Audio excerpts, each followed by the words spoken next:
তো তোমাদের সাথে আবার চলে এসেছি একটা ওপেনিং এর ভিডিও নিয়ে। আর আমি আজকে কি অর্ডার দিয়েছিলাম সেটাই তোমাদের সাথে শেয়ার করব। আর দেখো, এটার ফ্লিপকার্ট থেকে অর্ডার দিয়েছি, অর্ডারটা আজকে এসছে। আর কি অর্ডার দিয়েছি দেখো।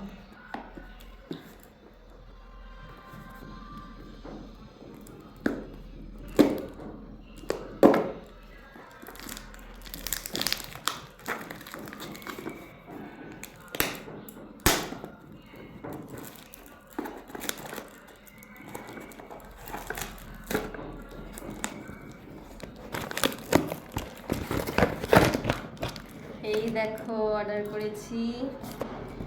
এটা হিমালয়ান নিম ফেস ওয়াশ অর্ডার করেছিলাম 200 গ্রামের। আর এটার দাম নিয়েছে 250 টাকা। এটা ফ্লিপকার্ট থেকে অর্ডার করেছি, আজকে এসছে। আমি প্রচুর খুশি আজকে। ভিডিওটা এতটুকুই ছিল, আবার তোমাদের সাথে শেয়ার করতে চলেছি। আবার কি নিচ্ছি দেখাচ্ছি তোমাদেরকে। তো বাই বাই। ভিডিওটা ভালো লাগলে অবশ্যই লাইক কমেন্ট শেয়ার করো। ভালো থেকো, সুস্থ থেকো।